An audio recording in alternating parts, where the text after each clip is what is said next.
안녕하세요. 떡지조 기능사 필기 강사 수라쌤입니다. 반갑습니다.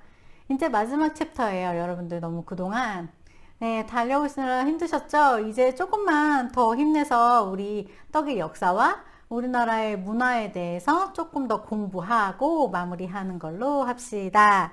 페이지는 176페이지고요. 떡의 역사 부분이에요. 이 역사 부분에서 실제 기출문제는 딱 한 문제 나왔어요. 그 이유가 뭐냐면 이 떡의 역사 부분에서 선사시대, 청동기시대, 삼국시대, 고려시대, 조선시대까지 책이 있기는 한데 제가 이 책을 이 앞부분을 편집을 하면서 그리고 공부를 하면서 느낀 거는 참 문헌이 많지 않다라는 느낌 많이 들었고, 그 문헌이 편집자의 뭐라고 그래야 되나 능력치에 따라서 연도가 조금 다르게 기재되어 있는 경우도 있었고, 아니면 A와 B가 조금 다르게 설명되어 있는 경우도 많았어요. 이게 기출문제화 되기에는 논란의 여지가 많다라고 저는 보고 있습니다. 그래서인지 문제수가 많지 않았어요.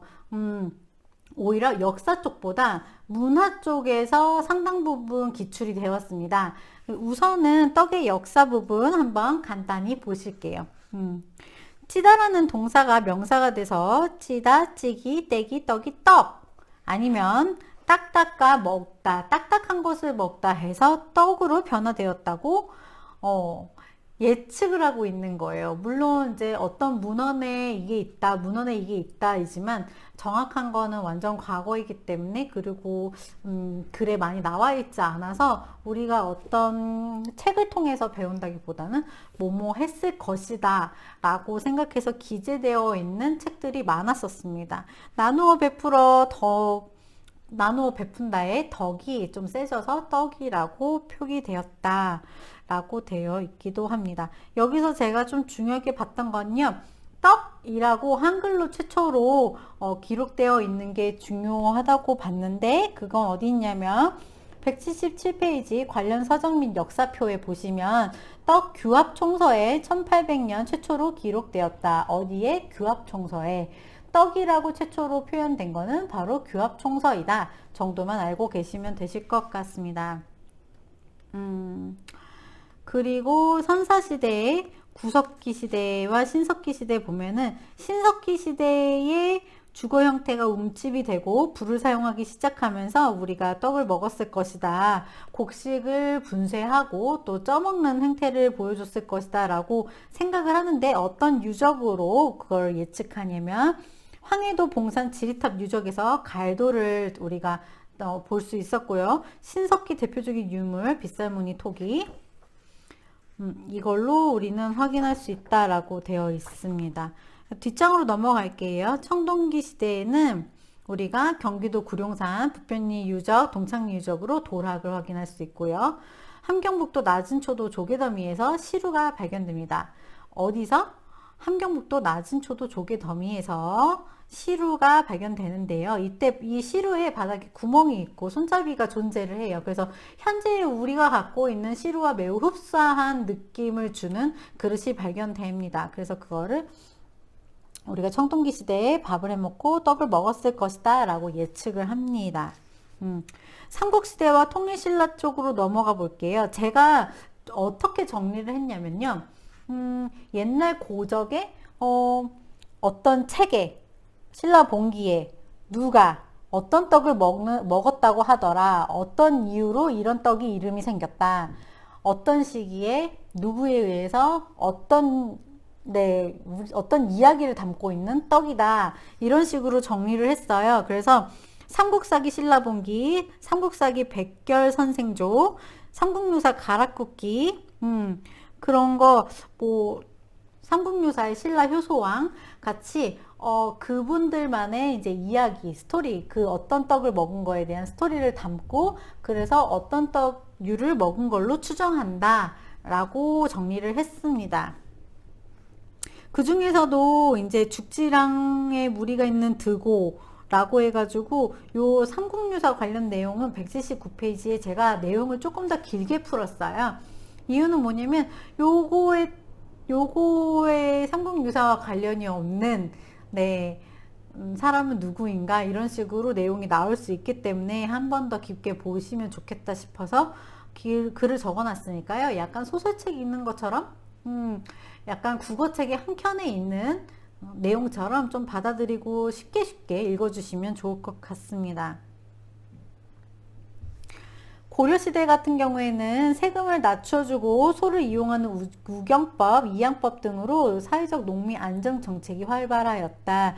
농업이 발달되었기 때문에 음식 발달에도 영향을 주었고 떡도 당연히 다양한 모습으로 유행하게 되었다. 고려시대 때는 불교의 번성으로 육식을 금지했대요. 육식을 금지함으로써 차와 떡을 즐기는 풍속이 상류층을 중심으로 유행하게 되었고요.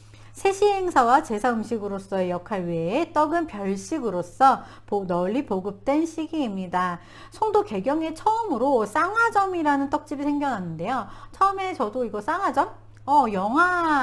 영화가 있지 않았나? 라는 생각이 들었어요. 떡이 처음으로 팔리기 시작하고 뭔가 상업적으로 널리 보급된 시기를 바로 고려시대라고 생각을 하는 거죠.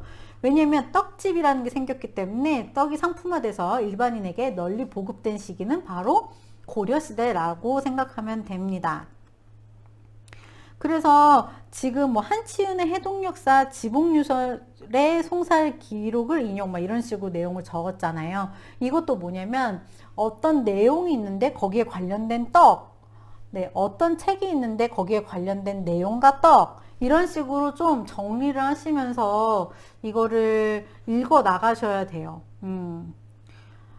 한치은 해동역사 1965년 그거는 고려율고이고요. 고려율고는 바로 밤설기를 뜻한다.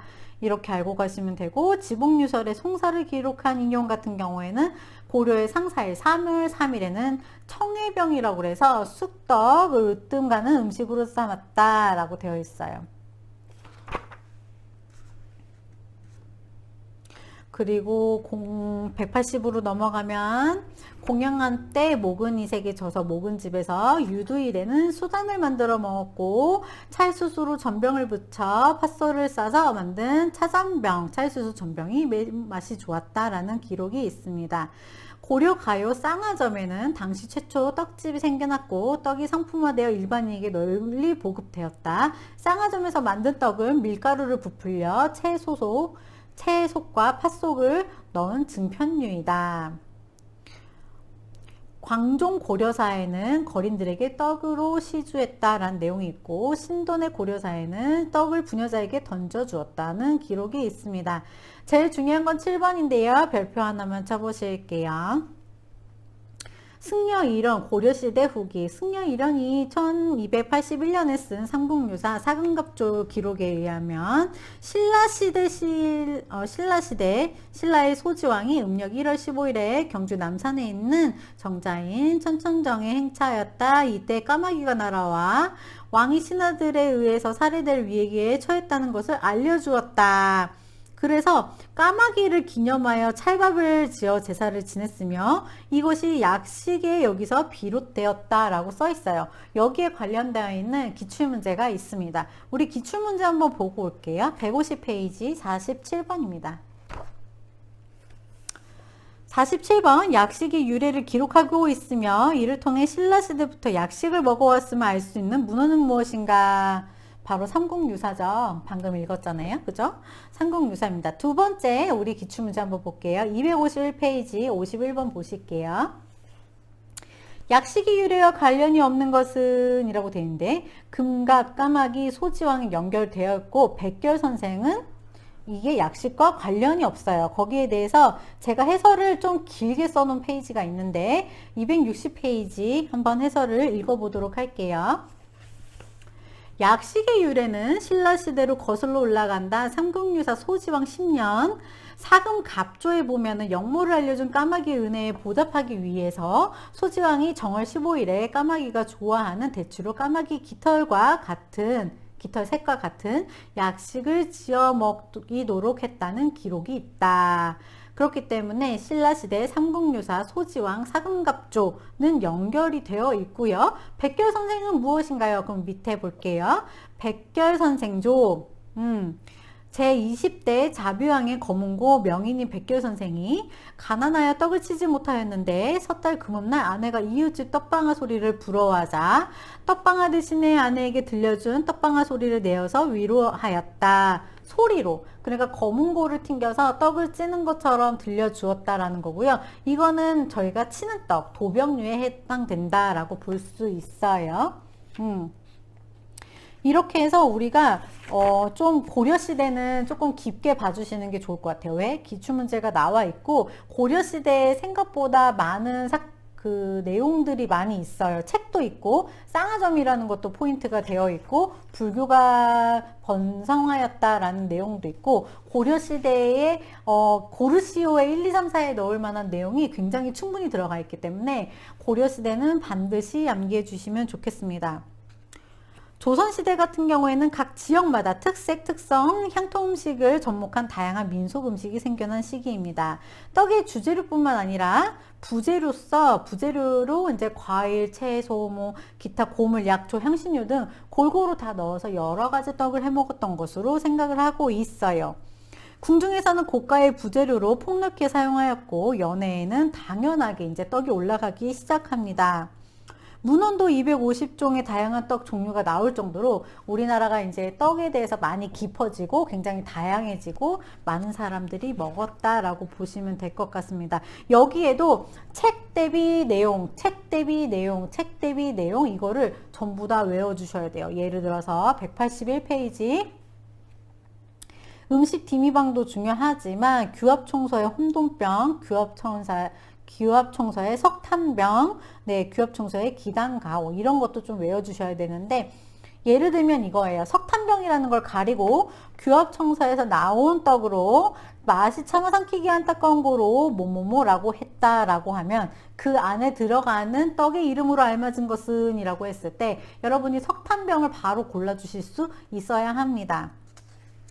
역사가 어렵고 외우기도 좀 복잡하고 한데 실질적으로 기출범주가 막 한 번에 5문제씩 뭐 3문제, 4문제 이렇게 나올 정도의 범주는 여기는 아니에요. 왜냐면 제가 아까 초반에도 말씀드린 것처럼 역사 부분이 책마다 연도는 비슷하게 표시해도 중요하게 생각하는 게 되게 달랐고 이 책에는 그 A를 엄청 깊게 팠는데 B 책에는 A를 아예 거론도 안 하고 이런 식으로 많이 섞여 있었기 때문에 출제위원들이 우리나라 떡 공부하시는 선생님들 지금 수강생분들이 요건 꼭 알아야겠다라고 싶은 부분에서 문제를 기출하기 때문에 아직까지 역사 쪽에서 엄청 깊게 들어가거나 하기는 좀 어렵다라고 보고는 있어요. 그렇지만 이미 그 고려시대 쪽에서는 한번 기출이 됐었기 때문에 우리가 전체적인 역사의 흐름이라든지 시대적인 특성과 특징 그리고 떡이 어떻게 발전했는지까지는